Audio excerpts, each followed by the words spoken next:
Joined the Royal Navy in 1960, and I specialised in microwave warfare. Radar, obviously, which uses microwave, but they don't just teach you radar, they teach you all about microwaves and other uses. So I understood about microwave warfare and how it can damage people, how it can harm people. And when I finished with the Royal Navy, I was also a diver in the Royal Navy, and microwaves are used in underwater mines as booby traps. Which actually got me interested, because I was actually taking a bomb to pieces underwater and it was too complicated. And I brought it to the surface, and my partner that was on the surface said, "Don't be an idiot, take it back down." He said, "If somebody's beaming you with microwaves, they'll go right through you, and as you open the casing, trigger a photoelectric cell and it'll blow all of us up." And he said, "If it doesn't go through to the bomb, it'll aim it at your head and make you make a mistake." And that's really got me interested from that point, because I thought, well, how can microwaves going into your brain make you make a mistake? And I asked a lot of questions. I have a very curious brain. And the forces, they're very good at explaining things and telling you things. So I did that, and I also did a medical course while I was in to help me understand everything. And when I left, a small part of my job was to question captured agents, spies, terrorists, because microwaves then were used as weapons, as they are today. It is a perfect stealth weapon. And when governments don't like a group of people, for instance, the ladies who protest at Greenham Common in England about the American missile base they camped, they were microwaved. We microwaved Catholics in Northern Ireland to make them sick. It goes on all over the world. And it's a weapon that you don't know you're being targeted, because the dose is very, very low, which is actually more dangerous than a high dose. It's very, very low, and it may take a year or two, but you can cause neurological damage and cancers with low-level microwaves, and you can make all your opponents sick. It's a perfect weapon for a government to use. So that was going on, and I gathered all the information about that from people who were captured from other countries to find out what technologies they had, what pulse frequencies they used. But as I said, it was only a small part of my work, but because I was highly trained in it and I was useful, it just became a part of my working structure, along with master criminals and terrorists and all sorts of people that I found incredibly interesting, actually, to talk to. Very, very interesting. And then when I left there, I took a job teaching, and I taught advanced level physics, and I specialised in nuclear and atomic radiation, and again microwaves. And I've just always been in microwaves. And then it was a doctor. I went to see a doctor once, as most teachers do, with a sore throat. And he said, as most doctors do, "It's viral, there's nothing I can do for you." And I was leaving, and he said, "Hang on, Barry," he said, "you're a physicist?" And I said, "Yeah." And he said, "Can you explain something?" He said, "I went to a house that had a cot death 5 years ago. And the family moved, and a new family moved in, they had a new baby. The cot was in exactly the same place, and there was another cot death." And he said, 5 years apart. And he said, "There's a transmitter the other side of the child's bedroom wall. Could the transmitter cause the cot death?" And I said, "I don't know." I said, "But I'll look into it." And then I found that microwaves were involved, and I knew what microwaves did. And a while later, I went back to the doctor, I wrote a paper on it, and I said, there's your answer. Microwaves can cause cot death by 2 or 3 different mechanisms. There's your answer. And then, for some reason, he told somebody who told somebody, and people started phoning me up and writing to me, saying, can you explain this, or can you help with that? I've never actually asked anyone if I can do anything. They always come to me. And then the police came to me and said, we're getting this new tetra airwave system, we don't understand what's happening. Can you read all this scientific rubbish and just put it into Janet and John and tell us? And I said, of course I can. So that was published, and since then it's snowballed and snowballed and snowballed, and now I receive up to 1,000 communiques a week from various countries, various people, and I can't handle it. So, and I'm here now because somebody asked me to come here. Wi-Fi, I think anyone who puts Wi-Fi into a school should be locked up for the rest of their life. I really do. I think they're not fit to walk on the surface of this planet because they haven't looked at the research, and whatever incentive they have, it is not worth the genetic problems that parents are going to face with their children when they're born. And if you think of a single parent, a mother, who has a genetically deformed child, that particular mother will feel guilty because she gave birth. She will feel guilty, and she will be worried every single second of every single day for her life. She will worry that the child won't marry. If the child can marry, she'll worry that the children will carry the disease, which they will. She will worry when she dies who will take care of them. So you are condemning both the family and the children to a lifetime of absolute hell. And this is already published. It is available to look up. It's what I call intentional ignorance. They are offered some sort of incentive, and they think, oh, this is going to be good, we'll have it.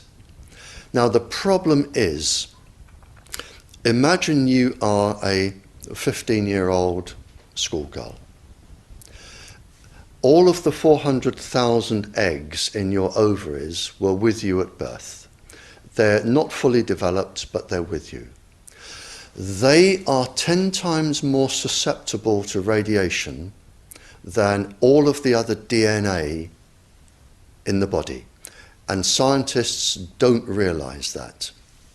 They don't read all of the papers as I do. So you have this highly susceptible genetic material which is going to make your children. And you are irradiating it because Wi-Fi's, they are transmitters as well as the routers, as well as the ones either side of you. They are all transmitting at this height through your ovaries. So you are risking the damage, the DNA damage of your child every time you sit down and you use Wi-Fi. And it's like saying, if I smoke a cigarette, which one will cause the damage? The answer is I don't know. It could be the one today. So you now have a child that has a probability of being genetically damaged. But the real damage is when that child grows up. You have genetic material in your ovaries which could be damaged. Now, the real problem comes, so you have a child that could be born genetically damaged, but the real problem comes when you become pregnant. If you are a teacher or a mature student and you become pregnant. because the embryo inside your womb, in the first 100 days, all of those 400,000 eggs are forming in your embryo, your child's ovaries. So your child could be born with genetically damaged eggs. And the main thing about the eggs in the ovaries of your child is that they have absolutely no protection. It hasn't been developed yet. We have a natural protection against microwaves. It was developed since the Stone Age against thunderstorms and massive amounts of radiation coming into our body. But in your embryo, your uterus, in the fetus, where your child is developing for the first 100 days, in the ovaries, the eggs do not have that protection.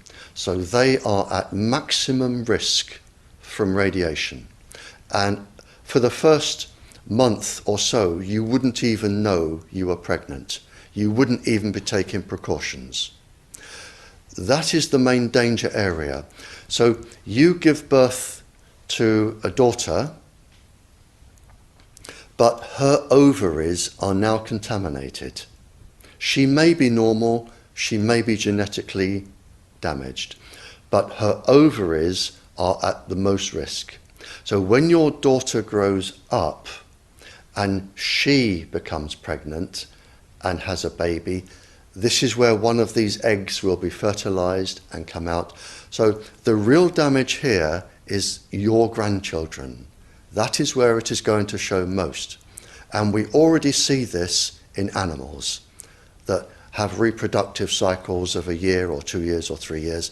We're already seeing this, and it has been published by veterinary schools and vets and scientists, so we know this happens.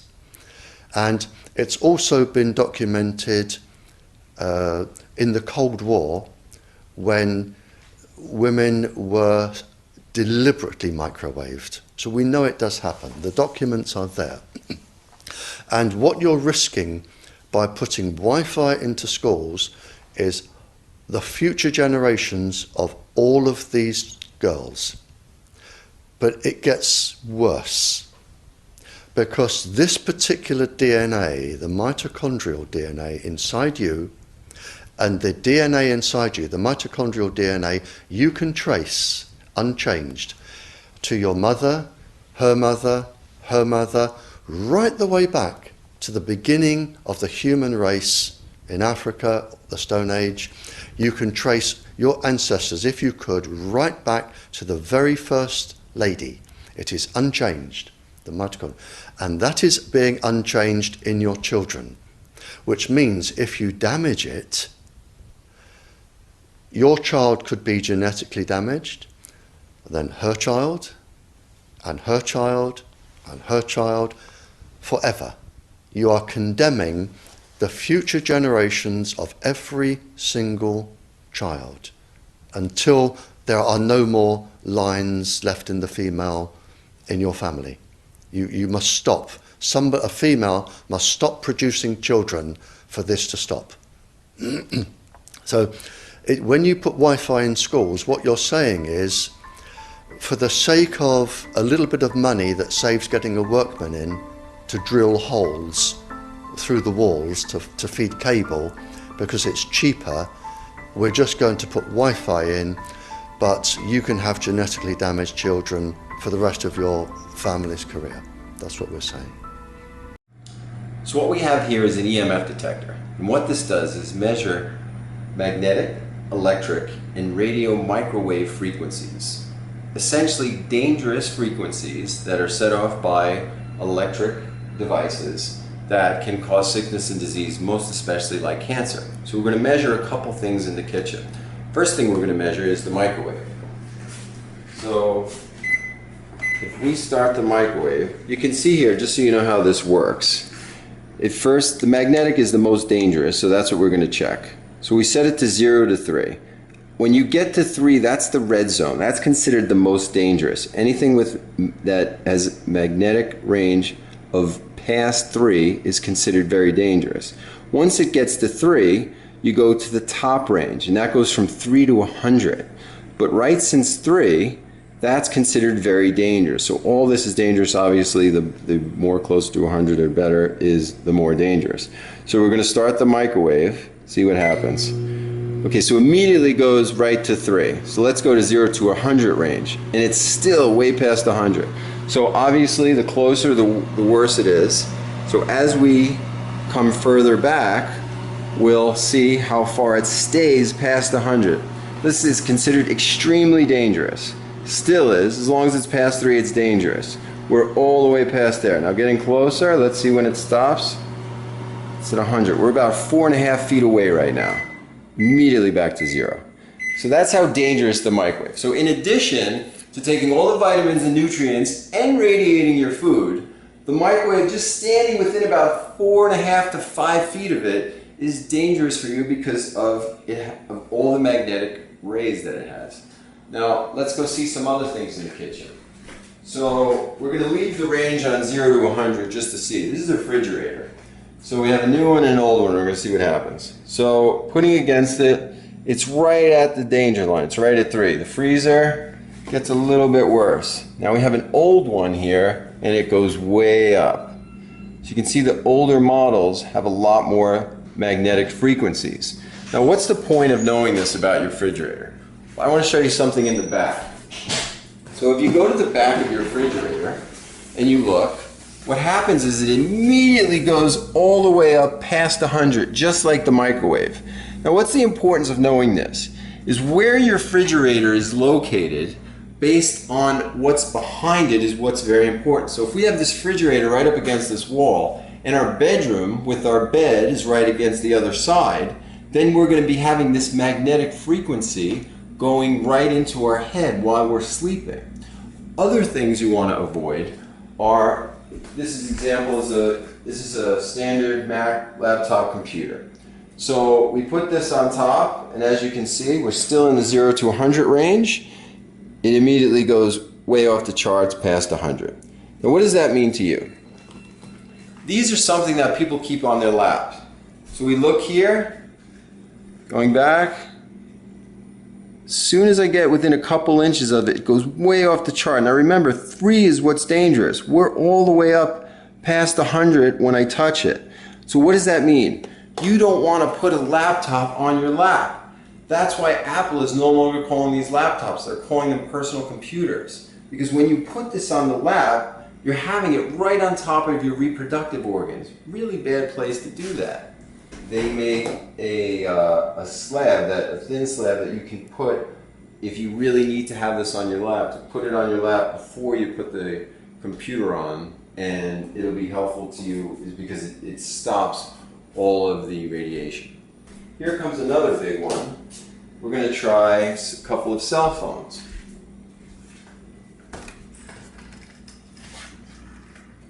So this is a Apple iPhone 5. We're still on the 0 to 100 range. We just made a phone call, and look how bad it goes up. That's the back side, and of course the front side just as bad. Now the phone call just stopped, and let's see what happens. You can see even without a phone call, the range still goes up and down. The reason that is because every time your phone is looking for service, the range goes up to about 50, and this is why it's a good idea to keep this out of your pocket. If you can keep this in a knapsack or something like that, or when you get somewhere, take it out of your pocket if you have to. How to use these phones, the best way is with the headphones that connect not through wires but through the air. I'll have a link for that below. Blackberries are just as bad. As soon as I make a phone call with this, you'll see it goes directly to 100. So we're on the 0 to 100 range. BlackBerry's making a phone call. It's stuck past 100. That's the back of the phone and the front of the phone where you talk. Both of them terrible. You can see as I go away, it goes down. But that far, it's still up. That's while making a phone call. Now without any phone call, you can see it, the range is still detecting. Look at that. It's at 10 to 15. This is what you get when you keep the phone in your pocket. One other place that this magnetic range goes way past 100 is when you're on a plane. So one of the ways to help you with that is by taking what's called astaxanthin. This is one of my favorites. This is something that I take every day anyway. It helps with radiation from the sun as well.